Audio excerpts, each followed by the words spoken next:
Today I'm going to diagnose what's wrong with this car. The symptoms were just driving down the road, all of a sudden complete loss of power, and then you roll to a stop, the engine dies, and it will not start again. If you're listening to them, on this one you'll hear that there's no compression. We're just gonna double check, make sure, do a compression test on this guy. I've already checked, see if fuel's coming to the engine. I would just open it up, spray some starter fluid right into the intake and try and start it. If it fires, most likely a fuel problem. You're not getting fuel to the engine. But in this case, it's not the fuel, it's not the spark plugs. We tested those guys.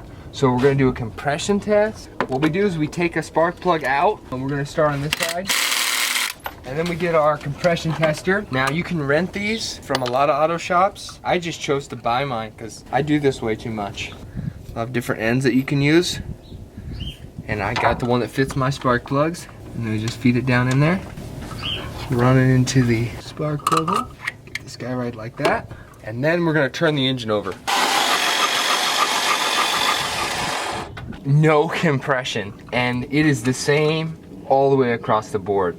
We have no compression in this thing. So there are a few different things that could have happened. We could have had a head gasket blow, right? Normally though, when that happens, we get one cylinder or two cylinders right next to each other that don't have the same compression. Maybe a bent valve, most likely not. It happens so suddenly. Could be cracked block, but again, you get one cylinder, no compression. You get, your oil and your water mixing. It's not normally across the board. If it becomes across the board, timing. And I've already checked this.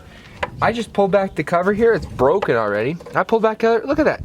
Timing belt completely loose. So that's what the problem is. Our timing belt slipped off and caused everything to go out of line. Because the timing belt's loose, the intake valves never open, never let any air into the engine. Therefore, we never get any fire when we do the spray test with the starter fluid, and we get no compression because things are not opening and closing correctly.